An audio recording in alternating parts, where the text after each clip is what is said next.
Hello students, let's start now new video lecture for the chapter Breathing and Exchange of Gases. So students, in this video lecture we will discuss about transport of gases. There are two main gases whose transportation matter for the body. One is oxygen and other is carbon dioxide.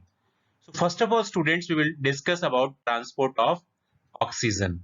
So oxygen is transported students in the blood by two ways.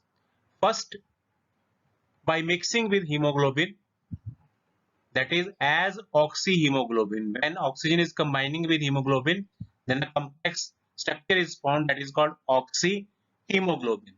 So 97% oxygen is transported by combining with hemoglobin, and remaining 3% in dissolved form through plasma.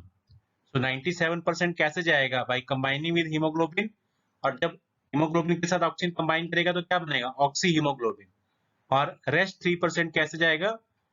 Insoluble form through plasma. Next student, haemoglobin हम जानते हैं क्या होता है. It is red coloured iron containing pigment that is present in the RBCs. हमने अक्सर सुना है कि आयरन की कंसंट्रेशन, आयरन का लेवल हमारे बॉडी में अच्छा बना रहना चाहिए, जिसके लिए हम तरह तरह के फूड रिसोर्सेज भी लेते हैं. क्यों? बिकॉज आयरन का बहुत बड़ा योगदान है किसको बनाने में? हीमोग्लोबिन. और हीमोग्लोबिन कहाँ प्रेजेंट होता है? आरबीसी के अंदर. और हीमोग्लोबिन का लेवल बॉडी में एक प्रॉपर रहना बहुत जरूरी है, बिकॉज हीमोग्लोबिन काम क्या करता है? 97% जो ऑक्सीजन है उसका ट्रांसपोर्टेशन करता है. ये सिर्फ 3% ऑक्सीजन ही प्लाज्मा के थ्रू जाती है. मैक्सिमम हिस्सा कैसे जाता है? By combining with hemoglobin. Next student, each hemoglobin molecule can carry a maximum of 4 molecules of oxygen. एक हीमोग्लोबिन का मॉलिक्यूल अपने साथ 4 ऑक्सीजन के मॉलिक्यूल कैरी कर सकता है, and can bind with 4 molecule of oxygen, and hence it is called as oxyhemoglobin. So reaction देखते हैं. हीमोग्लोबिन Hb4 क्यों लिखा है? क्योंकि एक हीमोग्लोबिन पे 4 साइट्स होते हैं, और हर साइट पे, हर जगह पे एक ऑक्सीजन का मॉलिक्यूल अगर जुड़ता है तो टोटल कितने मॉलिक्यूल जुड़ सकते हैं हीमोग्लोबिन के साथ? That is 4. मोटे तौर पे ऐसे कह सकते हैं, ये एक हीमोग्लोबिन में 4 चेयर्स होती हैं, 4 सीट्स होते हैं, जहां पर हर चेयर के साथ एक ऑक्सीजन मॉलिक्यूल अटैच करेगा. तो फाइनली हमारे पास क्या बन जाएगा? Oxy haemoglobin that is Hb4O8. लेकिन स्टूडेंट याद रखेंगे, हमेशा ऐसा नहीं होता है. कितना सैचुरेशन रहेगा हीमोग्लोबिन का ऑक्सीजन के लिए, that depends on the condition. हर समय चारों के चारों साइड्स पे ऑक्सीजन अटैच नहीं होते हैं. समटाइम्स एक मॉलिक्यूल अटैच है ऑक्सीजन का, कई बार 2, कई बार 3, और जब बहुत ही बढ़िया कंडीशंस होती हैं तो 4 मॉलिक्यूल्स भी अटैच हो सकते हैं. सो जब भी ऑक्सीजन कंबाइन करेगी हीमोग्लोबिन के साथ तो क्या बनेगा? Oxy haemoglobin. Next student, binding of oxygen with haemoglobin is primarily related to partial pressure of oxygen. Partial pressure of oxygen ही डिसाइड करेगा कि कितना ऑक्सीजन हीमोग्लोबिन के साथ बाइंड करेगा. और पार्शियल प्रेशर हम पहले बात कर चुके हैं. पार्शियल प्रेशर क्या होता है? एक गैस का अपना पर्टिकुलर प्रेशर, जब वो बहुत सारे मिक्सचर होता है एयर में गैसेस का, तो एक पर्टिकुलर गैस जो होती है उस मिक्सचर में, वो अपना कितना पर्टिकुलर प्रेशर एक्सर्ट करती है, that is called partial pressure. So haemoglobin के साथ कितना ऑक्सीजन बाइंड करेगा, ये डिपेंड करता है पार्शियल प्रेशर ऑफ ऑक्सीजन पे. सो स्टूडेंट्स, एक फैक्टर तो हमें पता लग गया, that is very very important for binding of oxygen with haemoglobin. Beside this, some other factors are there, that is partial pressure of carbon dioxide, hydrogen ion concentration or pH, and temperature. ये कुछ और factors हैं that also matters for binding of oxygen with hemoglobin. क्या क्या और factor हैं?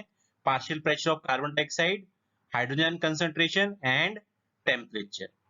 Next student, जब हम ट्रांसपोर्टेशन ऑफ ऑक्सीजन डिस्कस करते हैं तो इसके अंदर एक और बहुत इंपॉर्टेंट टॉपिक आता है, that is oxygen dissociation curve. So let us discuss what is this oxygen dissociation curve. So definition क्या है? It is a sigmoid curve, एक S shaped curve होता है ये, which is obtained when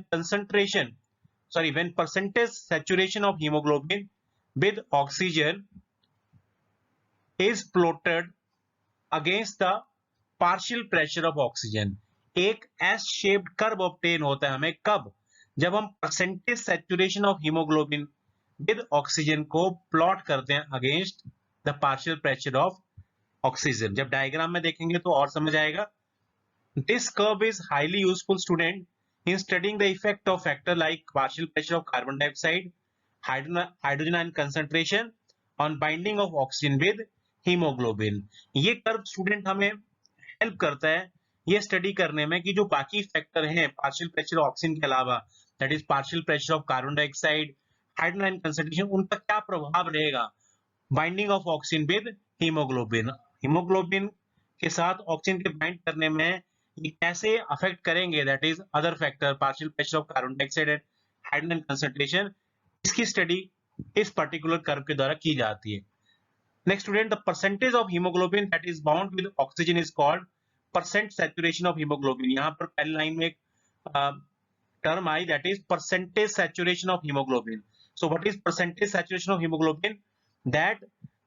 that is bound with oxygen, कितना percent haemoglobin oxygen के साथ bound करता है, that is called percent saturation of haemoglobin. और नेक्स्ट स्टूडेंट एक और टर्म बहुत इंपॉर्टेंट आएगी आगे डिस्कशन में, that is P50। P50 value is the value of partial pressure of oxygen at which hemoglobin is 50% saturated with oxygen to form hemoglobin। तो 50% oxygen haemoglobin के साथ जुड़ जाती है to form oxyhaemoglobin at a particular partial pressure, that value is called P50 value. So P50 value क्या होती है?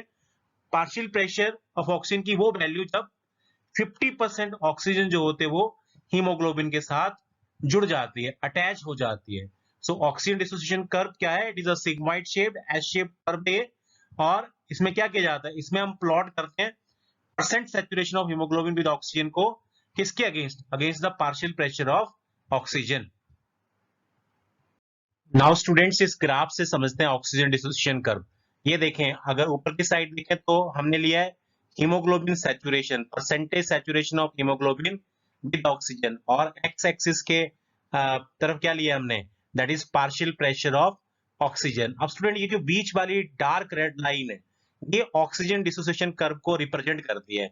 हम क्या देख रहे हैं, जैसे इस तरफ को पार्शियल प्रेशर बढ़ रहा है फ्रॉम द एक्स एक्सिस, सो जैसे जैसे पार्शियल प्रेशर बढ़ रहा है हीमोग्लोबिन की जो परसेंटेज सैचुरेशन है student that is also getting increased, और जैसे ही हमारा पार्शियल प्रेशर स्टूडेंट ये पहुंचता है अप्रोक्सीमेटली आप देखें 100 के आसपास, तो क्या रहता है हमारी जो सैचुरेशन है हीमोग्लोबिन की दैट रीच्ड अबाउट 97%। 97% सैचुरेशन कब रहती है हीमोग्लोबिन की ऑक्सीजन के लिए? जब पार्शियल प्रेशर जो ऑक्सीजन का that is around 100 mm of mercury. So जैसे जैसे पार्शियल प्रेशर बढ़ेंगे ऑक्सीजन के, परसेंटेज सैचुरेशन जो है हीमोग्लोबिन का ऑक्सीजन के लिए वो भी क्या होता चला जाएगा, बढ़ता चला जाएगा। तो ये जो कर्व है, जो ये एस शेप कर्व बना हमारा, जो ये डार्क रेड लाइन शो कर, इसे कहते हैं ऑक्सीजन डिसोसिएशन कर्व। अब ऑक्सीजन डिसोसिएशन कर्व को एक और एंगल से समझेंगे student, that is Bohr's effect. Bohr's effect एक बड़ा इंपॉर्टेंट इफेक्ट है स्पेशली नीट के पॉइंट ऑफ व्यू से। सो बोहर एक साइंटिस्ट हुए जिन्होंने बोहर इफेक्ट डिस्कवर किया। So Bohr effect is the effect of carbon dioxide on oxyhaemoglobin. ये इफेक्ट हमें बताते हैं कि कार्बन डाइऑक्साइड का क्या इफेक्ट पड़ेगा ऑक्सीहीमोग्लोबिन पे। सो स्टूडेंट जैसे जैसे कार्बन डाइऑक्साइड की पार्शियल प्रेशर बढ़ेगा तो इसका मतलब क्या हो गया, ऑक्सीजन का पार्शियल प्रेशर कम होगा, तो क्या होगा अल्टीमेटली जो हमारा ऑक्सीजन है हीमोग्लोबिन के साथ उसकी जो जुड़ने की एबिलिटी है वो कम होती चली जाएगी। फाइनली क्या होगा, जो हमारा ऑक्सीजन डिसोसिएशन कर्व है जो रेड लाइन से रिप्रेजेंट हो रहा है, ये कर्व शिफ्ट होगा राइट साइड की तरफ। ये जो डॉटेड लाइन दिखाई दे रही है राइट साइड की तरफ, इस तरफ को ये कर्व शिफ्ट होगा कब, जब पार्शियल प्रेशर कार्बन डाइऑक्साइड का ज्यादा हो जाएगा किसके मुकाबले, ऑक्सीजन के मुकाबले। जब तो नॉर्मल रहेगा तो ये कर्व बिल्कुल सेंटर में रेड लाइन की तरह चलेगा, लेकिन जब पार्शियल प्रेशर ऑक्सीजन का कम होना शुरू हो जाएगा as compare to partial pressure of carbon dioxide, तो ये धीरे धीरे से कर्व जो है राइट साइड की तरफ शिफ्ट होना शुरू हो जाएगा, and this is called Bohr's effect. So definition में क्या लिखा है, it refers to displacement of oxyhaemoglobin dissociation curve to the right and the subsequent increase in the P50 that is caused when carbon dioxide tension in blood is high। P50 की value भी student क्या हो जाएगी, ज्यादा हो जाएगी। Generally जब हम नॉर्मल कर्व को देखें तो उस केस में अप्रोक्सीमेटली 27 mm ऑफ मर्करी के जब होता है पार्शियल प्रेशर, तो हमारे हीमोग्लोबिन की 50% सैचुरेशन होती है ऑक्सीजन के लिए। लेकिन जब कार्बन डाइऑक्साइड का पार्शियल प्रेशर बढ़ जाएगा तो ये P50 की वैल्यू बढ़ जाएगी। ये फिर 27 mm ऑफ मर्करी पे 50% सैचुरेशन नहीं आएगी, ये 27 प्लस mm मर्करी पे फाइनली 50% सैचुरेशन आएगी। तो जब जैसे ही कार्बन डाइऑक्साइड का पार्शियल प्रेशर बढ़ेगा ऑक्सीजन के मुकाबले, जो हमारा ऑक्सीजन डिस्ट्रीब्यूशन कर्व है वो राइट साइड की तरफ शिफ्ट होगा और इससे P50 की वैल्यू भी प्रभावित होगी। पहले P50 की वैल्यू जो थी वो अप्रोक्सीमेटली 27 mm ऑफ मर्करी थी, लेकिन बाद में जब ओवर इफेक्ट नोटिस होगा तो P50 की वैल्यू क्या हो जाएगी, रेज हो जाएगी। Next student, deoxygenation of oxygen hemoglobin is directly proportional to that is blood partial pressure of carbon dioxide। Blood में कार्बन डाइऑक्साइड का कितना पार्शियल प्रेशर है ये डायरेक्टली प्रोपोर्शनल है। ऑक्सीजन और हीमोग्लोबिन तब तक जुड़े रहेंगे आपस में जब तक पार्शियल प्रेशर ऑफ ऑक्सीजन अच्छा खासा है। जैसे ही पार्शियल प्रेशर ऑफ ऑक्सीजन कम हो जाएगा और partial pressure of carbon dioxide ज्यादा हो जाएगा तो फाइनली ऑक्सीजन क्या करेगी, हीमोग्लोबिन को छोड़ देगी। और बच्चों ये जरूरी भी है, हीमोग्लोबिन के साथ हमेशा जुड़े नहीं रहना है ऑक्सीजन को। ऑक्सीजन कब जुड़ती है हीमोग्लोबिन के साथ, जब जैसे ही हमारा ब्लड एल्ब्यूलाई के लेवल पे जाता है तो ब्लड क्या करता है, कार्बन डाइऑक्साइड एल्ब्यूलाई को देता है, बदले में क्या लेता है, ऑक्सीजन। फिर ऑक्सीजन जब हीमोग्लोबिन के साथ जुड़ जाती है तो क्या बन जाता है, ऑक्सी हीमोग्लोबिन। फिर ये ऑक्सी हीमोग्लोबिन कहाँ आएगा, बॉडी टिश्यूज पे आएगा। अब बॉडी टिश्यूज पे भी अगर ऑक्सीजन हीमोग्लोबिन के साथ जुड़ी रहेगी तो कैसे हमारे टिश्यूज को ऑक्सीजन मिलेगी, तो क्या होगा, अब यहाँ पर टिश्यूज के लेवल पे खूब सारी कार्बन डाइऑक्साइड पड़ी है, मतलब पार्शियल प्रेशर कार्बन डाइऑक्साइड का ज्यादा है।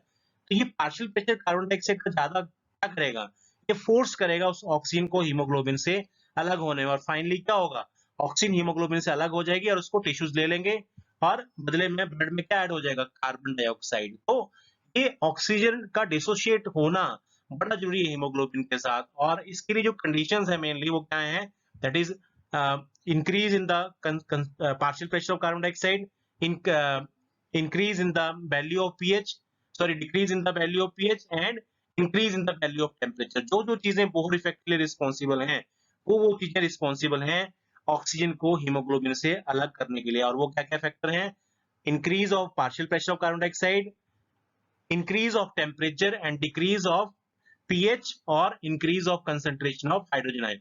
हाइड्रोजन आयन की कंसंट्रेशन इंक्रीज होना या पीएच की वैल्यू डिक्रीज होना, उससे क्या होगा, फाइनली ऐसी कंडीशन राइज होंगी कि हमारा जो ऑक्सीजन है वो हीमोग्लोबिन से अलग हो जाएगा। तो याद रखेंगे ऑक्सीजन से हीमोग्लोबिन जुड़ती कहाँ है, एट द लेवल ऑफ एल्ब्यूलाई, और अलग कहाँ होती है, eight the level of tissues. Last line देखते हैं student, extent of Bohr's effect depends upon the tension of carbon dioxide in blood only। carbon dioxide of tissue fluid and alveoli does not exert Bohr effect। Bohr effect जो है वो कौन सी carbon dioxide की concentration पे depend करता है, जो blood के अंदर कार्बन डाइऑक्साइड है।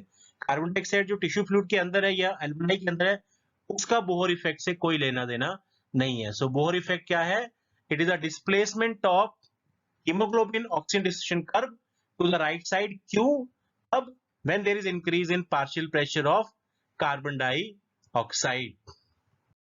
so students in the alveoli now जहां पर partial pressure ऑक्सीजन का ज्यादा है, कार्बन डाइऑक्साइड का पार्शियल प्रेशर कम है, there is less concentration of hydrogen ion and lower temperature, तो यहाँ पर क्या होता है, these all factor help oxygen to bind with haemoglobin to form oxy haemoglobin. मतलब एल्ब्यूलाई की लेवल पे ऑक्सीजन बाइंड क्यों होती है हीमोग्लोबिन के साथ, क्योंकि वहां पर अगर चार फैक्टर देखें तो उनकी क्या कंडीशन है, पार्शियल प्रेशर ऑक्सीजन का ज्यादा है, पार्शियल प्रेशर कार्बन डाइऑक्साइड का कम है, हाइड्रोजन आयन कंसंट्रेशन कम है, टेम्परेचर कम है। तो ये कंडीशन जब होंगी तो ऑक्सीजन किसके साथ जुड़ेगी, हीमोग्लोबिन के साथ, क्या बनाएगी, ऑक्सी हीमोग्लोबिन। लेकिन स्टूडेंट अब टिश्यूज के लेवल पे देखें तो उल्टा है, वहां पर पार्शियल प्रेशर ऑक्सीजन का कम हो जाता है, पार्शियल प्रेशर कार्बन डाइऑक्साइड का बढ़ रहा है, कंसंट्रेशन हाइड्रोजन आयन की ज्यादा हो जा रही है, टेम्परेचर भी ज्यादा है। तो ये कंडीशन क्या कर रहे हैं, these condition are not good for binding oxygen with haemoglobin. तो यहाँ पर क्या होगा, finally oxygen will get detached from the haemoglobin. तो एल्ब्यूलाई पे जहां ऑक्सीजन हीमोग्लोबिन के साथ जुड़ती है, टिश्यूज के लेवल पे क्या होता है, the oxygen gets separated from the hemoglobin because it has to go into the tissues for further use। so last student, this clearly indicate that oxygen get bound to hemoglobin in the lung surface and get dissociated at the tissue level. So इससे clearly पता लग जाता है कि at the alveoli level oxygen जुड़ती है haemoglobin के साथ और at the level of tissues it gets separate from blood, especially from the hemoglobin. And lastly, student, every 100 ml of oxygenated blood can deliver around 5 ml of oxygen to the tissue under normal physiological condition. So क्या देखा student इस video lecture में? यहाँ पर हमारा video lecture भी खत्म होता है. इस वीडियो लेक्चर में हमने देखा that how oxygen is transported. तो कैसे ट्रांसपोर्ट होती है oxygen? With the help of haemoglobin. 97% तो हीमोग्लोबिन के साथ ही ट्रांसपोर्ट होते हैं और 3% इन सॉल्युबल फॉर्म थ्रू प्लाज्मा. और उसमें भी हमने क्या देखा स्टूडेंट? फैक्टर्स मैटर करते हैं. 4 फैक्टर मेन आपने याद रखने हैं: partial pressure of oxygen, partial pressure of carbon dioxide, hydrogen concentration and temperature. तो जब ये पार्शियल प्रेशर ऑक्सीजन का ज्यादा होगा, कार्बन डाइऑक्साइड का कम होगा, हाइड्रोजन की कंसंट्रेशन कम होगी, टेम्परेचर कम होंगे, तो ऑक्सीजन जुड़ेगी हीमोग्लोबिन के साथ. और ये सब कहां पर होगा? At the level of alveoli. लेकिन जब कंडीशन उल्टा होंगे at the level of tissues, तो finally oxygen will get separated from the haemoglobin. इसके साथ साथ we have also discussed about the Bohr effect. Bohr effect हमने क्या देखा? that it refers to that there is a shifting of oxygen dissociation curve from the normal position to right side. Why? Because of increase in concentration of partial pressure of carbon dioxide, there is increase in concentration of hydrogen ion concentration as well as temperature. So with this student, this video lecture is completed. In next video lecture we'll talk about transportation of carbon dioxide. Till then, take care. Thanks.